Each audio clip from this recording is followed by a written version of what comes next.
Welcome to Inconvenient Disparities, the podcast that brings uncomfortable truths about health and well-being gaps to light. We're diving into the stories, data, and voices that are too often ignored because closing the gap starts with facing it. And now, here's your host, Stephanie Monroe. Hey everyone, and thanks so much for joining us today with Inconvenient Truths. My distinct pleasure today is to welcome Dr. Angela Allen. She is a researcher, she's a PhD, she is a nurse, she's a wondrous and fearfully made individual who I've enjoyed connecting with over so many years. Today, I want to talk to Angela about engaging the Black community. You know, we often hear that Black people and even Latino people are just so hard to reach.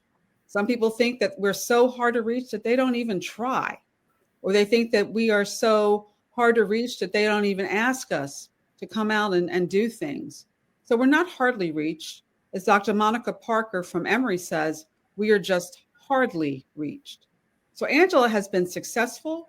She knows how to do this work, and she's going to dispel this myth that Black people are hard to reach, especially with healthcare. Angela, so glad to see you today. And it's good to be here, Stephanie. Thank you so much for inviting me. Thank you so much. So you and I have both done work in the communities.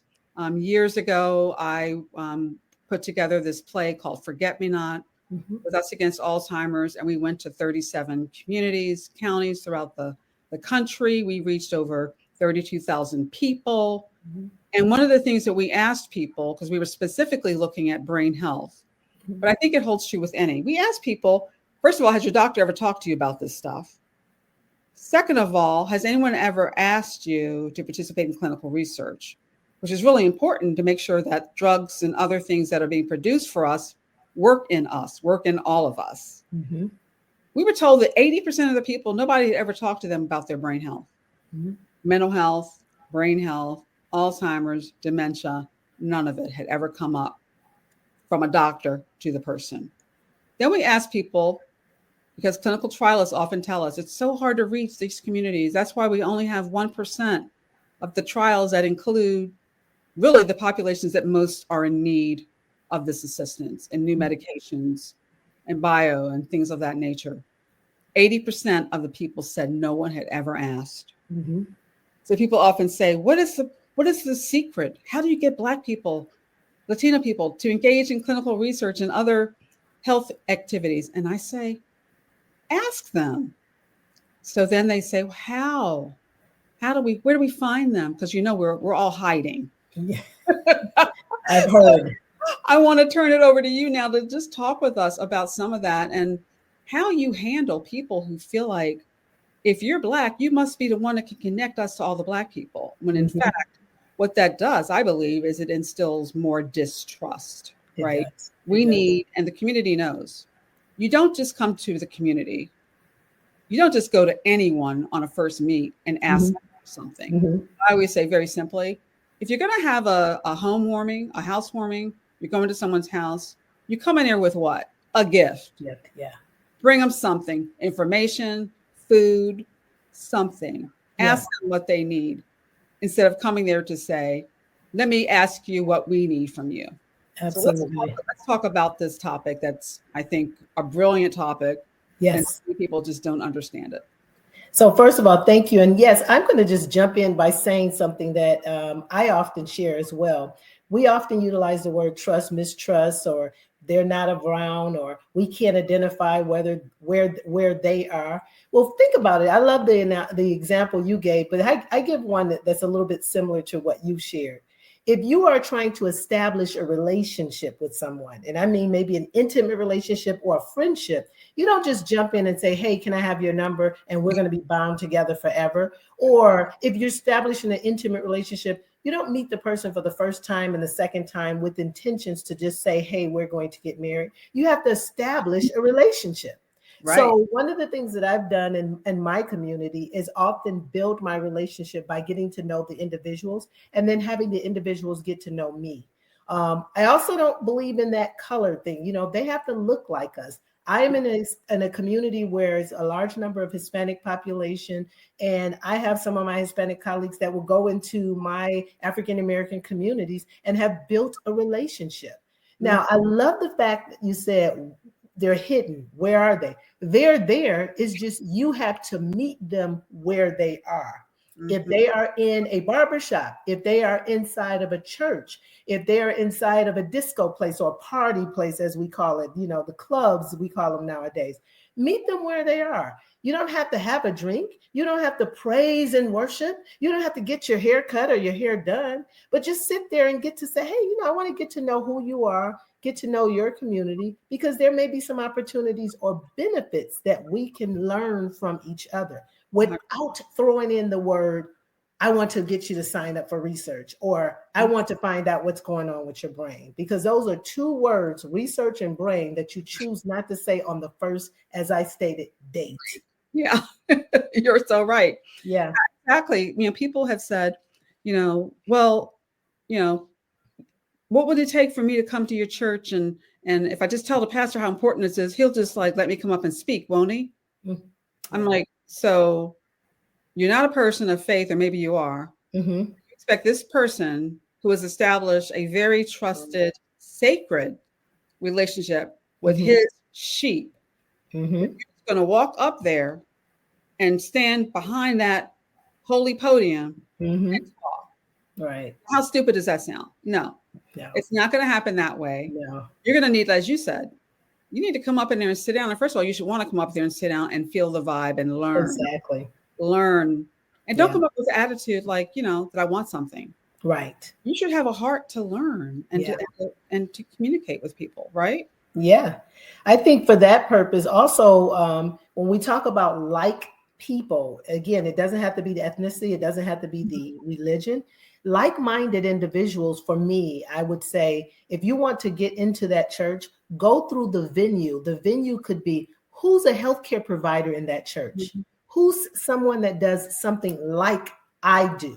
Let me sit down with that individual and say, hey, this is what we're trying to do. For me, as you know, Stephanie, I have been that person in my community, not just in my faith-based organization, but in my community as a whole. As a researcher, they will come to me first. They will tell me what type of research they're doing. I will let them know this is how you get through those doors without saying, hey, I want you to sign up for something. In most cases, I would tell people, what are you giving them? What is the incentive? How can they benefit from what you're offering? And it can't be something that's done the next day. It has to be built, as you and I talked about, in a relationship fashion.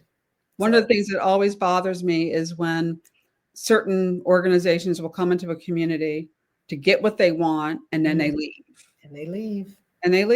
And you need to become a sustainable person. Yes. And if you cannot be a sustainable presence in terms of, we're not expecting you to put up an office.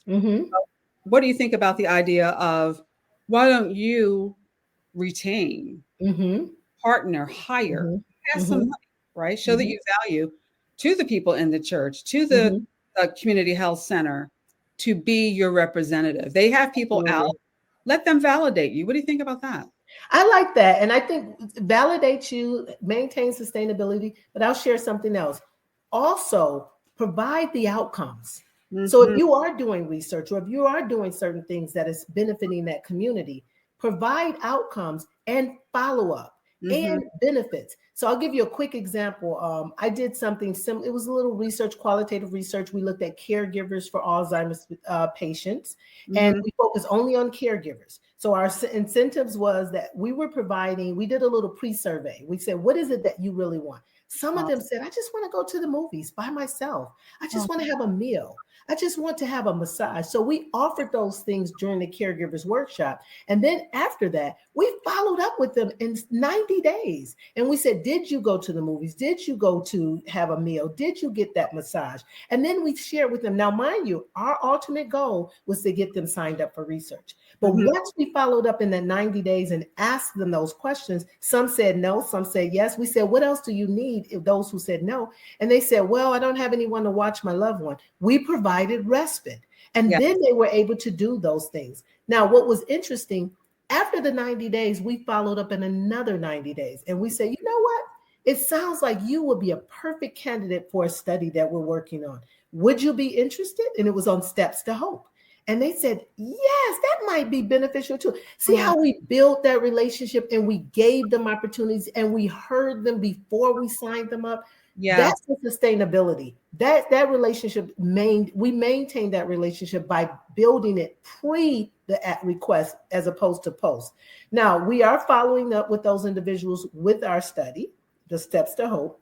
But we're following up in a different manner. We're not giving them anything. We're now offering them opportunity to get involved in other studies. So that's how you build. The sustainability may not be maintained within that study. It can be with other opportunities as well. Right. And the other thing is, giving people the space, valuing them that the yes or the no is okay. Right. Yes. Telling them, this may not be for everyone, but we might be able to find something that works for you.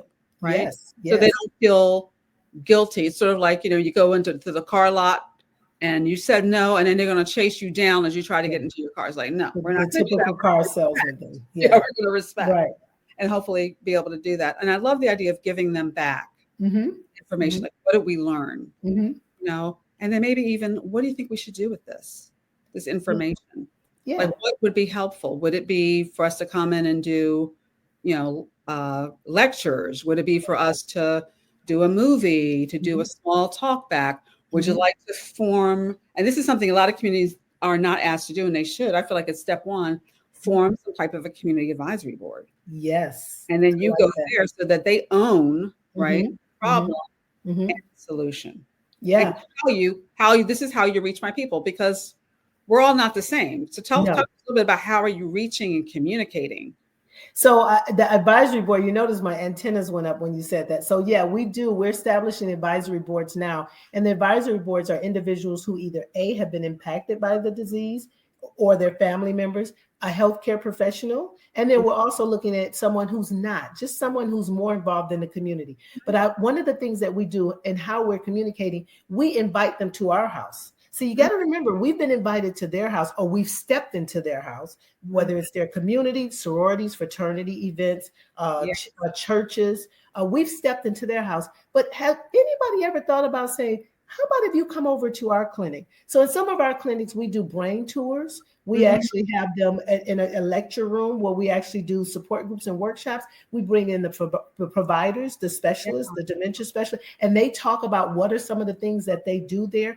They build a relationship through us. So that relationship has actually been established, and we could either be the middleman, or I can tell you a quick example. One person had a family member who didn't even live here. They ended up moving to this state, and they said, my loved one moved here because, you remember Dr. Such and Such? I said, yeah. Well, I've been talking to him about my loved one in another state. So she's moved here, and now she's seen him. Guess what? I was never involved. Dr. Such and Such and that patient, that family member, got that loved one involved because they built a relationship during the day that he had his lecture, and we invited them to the clinic. That's what I mean about building relationships without involving us. And I love the idea of inviting people to your house, because people are scared, especially if they think it's a lab. People don't even I don't even want to go to the doctors. I mean, colonoscopy day, I'd rather not be there. Oh, no. I'd rather not be there. I know. If they brought me in ahead of time to introduce them to the equipment, it would be better. But I like that. There's something about it, like pulling back the veil a little bit so you can actually see what's going to happen. You meet there's real people. It's not like robots. It's not, I love that idea. Yeah. That's really we've even educated our providers. For me, what I've done is I've asked my providers to utilize me as an example and tell me if I was diagnosed with some type of cognitive impairment, tell me what you would say. And they did it. They actually said, well, this is what I would say. Unfortunately, blah, blah, blah. And I stopped them. I said, here's some words that you should never use. Yes. They were so surprised. Really? I said, yeah. So when they changed the way they communicated with these individuals, Hispanic, African-American, whomever, they were able to be more receptive. The providers were more receptive and open to the patient and family member, and vice versa. So the relationship was built, but the providers needed to know how to talk to the loved one. It was, and the caregiver, it was the other way around as well.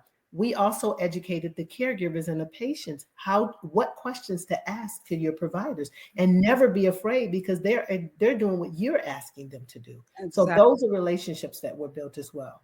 Exactly.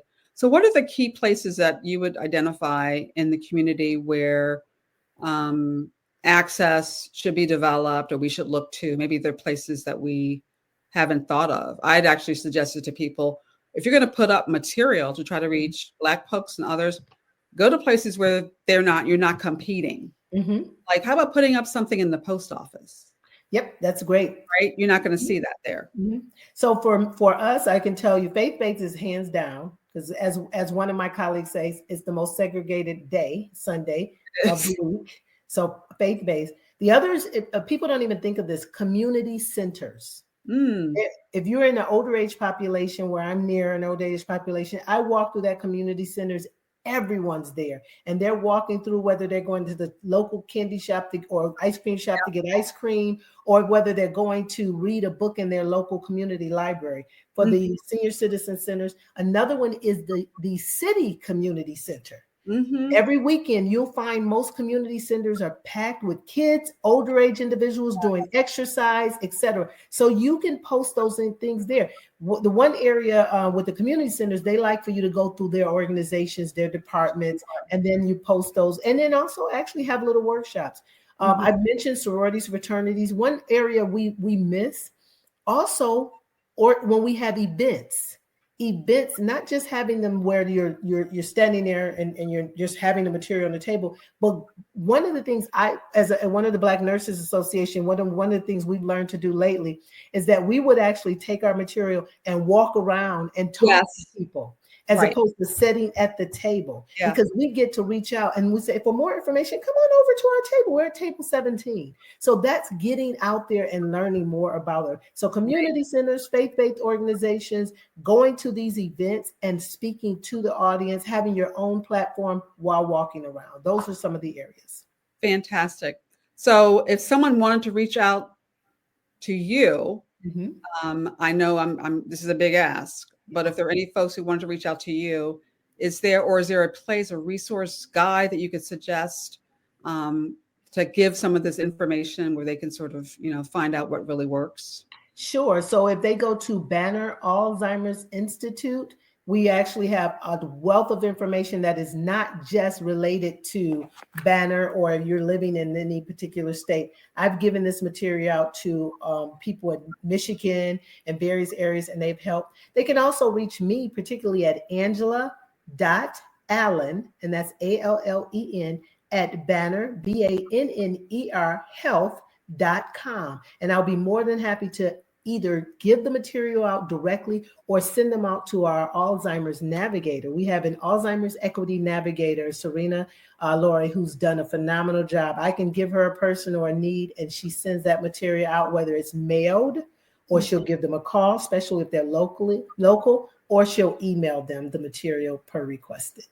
Angela, this has been wonderful. Thank you so much for your time. And for our listeners, I hope you will take the time to think about this issue, take the risk of being available, to look around the community and to make friends and really make yourself present in communities that you're trying to reach. Thank you for having me.